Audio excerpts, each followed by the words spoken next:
गणेश नाईक बोलतात, आपण थेट जाऊयात। नहीं, बात ऐसी अभी तक उसका साइंटिफिक मतलब लैब से उसका कोई रिपोर्ट अभी तक मुझे नहीं प्राप्त हुआ।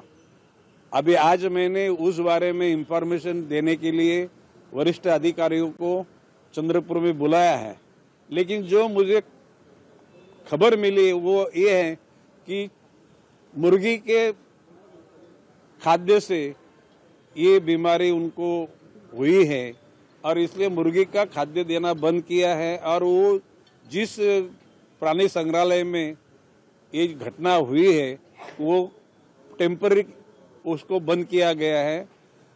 पूरी जांच होने के बाद में किसी भी ढंग से वहाँ पे जंतुओं का संसर्ग इंसान को न हो जाए, इसके लिए वो प्रिवेंशन उस चीज को किया गया है। आज खबर मिलेगी, अभी सभी स्तर पे उसकी जांच हो जाएगी और नॉर्मली फिर से प्राणी संग्रहालय वहाँ पे खुला किया जाएगा। मानव वन्य आपण काल म्हणालात की एकनाथ शिंदे साहेब मुख्यमंत्री असताना नवी मुंबईमध्ये काही अनागोंदी कारभार जे आहे ते सुरू होते। नवी मुंबईत नाही, मी असं म्हटलं की एकनाथजी शिंदेची इच्छा नसताना काही घटना घडल्या।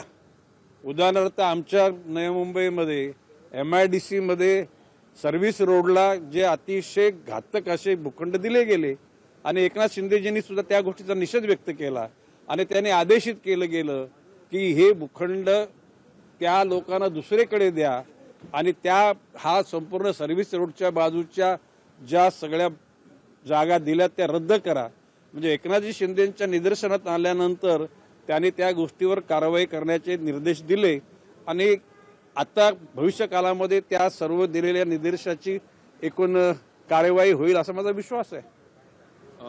कुठेतरी उद्धव ठाकरे जे आहे ते महानगरपालिकेमध्ये एकला चरूचा नारा देत आहे। शिंदे गट कसं पाहता या नाही, आता या राजकीय याच्यावर मी भाषण नाही करू इच्छित, कारण मला त्याच्यात स्वारस्य नाहीये। आता बोला।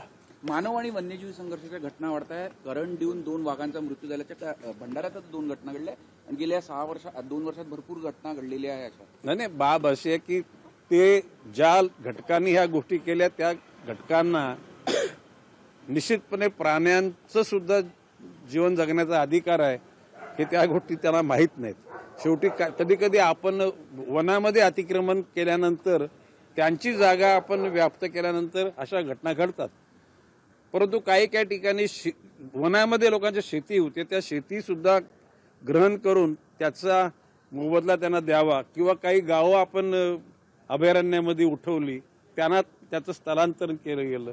भविष्यकाळामध्ये प्राणी आणि मानव याच्यामधल्या प्रत्येकाचे अधिकार अबाधित ठेवण्याच्या अनुषंगानं निश्चितपणे धोरण आजवर राबवलं गेले, त्याच्यात अजून सुधारणा करू। उमरेडकरांना येथे वाघिणीचा रस्ता अडवल्यामुळे ते प्रकरण हायकोर्टापर्यंत सुद्धा गेलं, त्यांनी दखल घेतली। भंडाऱ्यात सुद्धा सेल्फी काढण्यासाठी अशाच पद्धतीने मार्ग रोखल्याचा प्रकार नाही, बाब अशी आहे की ज्या म्हणजे एखाद्या अभयारण्यामध्ये प्राणी बघण्याकरता लोकांना जर लायन्स, आता आपल्याकडे लायन नाहीत, परंतु टायगर सफारी वगैरे जाताना जे नियम आहे त्या नियमाचं पालन सगळ्यांनी केलं पाहिजे आणि नियमाच्या विरुद्ध वागले तर त्यांच्यावर कारवाई निश्चितपणे होणार। ताडोबाच्या नावाने बुकिंग होते म्हणजे अवैधरित्या, आता ईडीचे छापे पण पडलेले आहे आणि अशा अनेक तक्रारी सुद्धा आलेल्या आहेत। नाही, माझ्या कानावर या गोष्टी आलेल्या नाहीत। प्रश्न असा आहे, ताडोबा म्हणजे अभयारण्य आहे, आता त्याच्या एवढ्या अभयारण्यामधून इतक्या मोठ्या प्रमाणामध्ये पैसा कोण कमवल की ज्या ठिकाणी ईडीची धाड पडेल, मला शंका आहे। आता ते ताडोबाच्या नावाखाली दुसरं काय। वनमंत्री गणेश नाईक बोलत होते। प्राण्यांना पण जीवन जगण्याचा अधिकार आहे, प्राण्यांसाठी विशेष धोरण राबवणार असल्याचं त्यांनी म्हटलंय। प्राणी संग्रहालयातील प्राण्यांना कोंबड्यांचं खाद्य देणं बंद केल्याचंही त्यांनी म्हटलं आहे।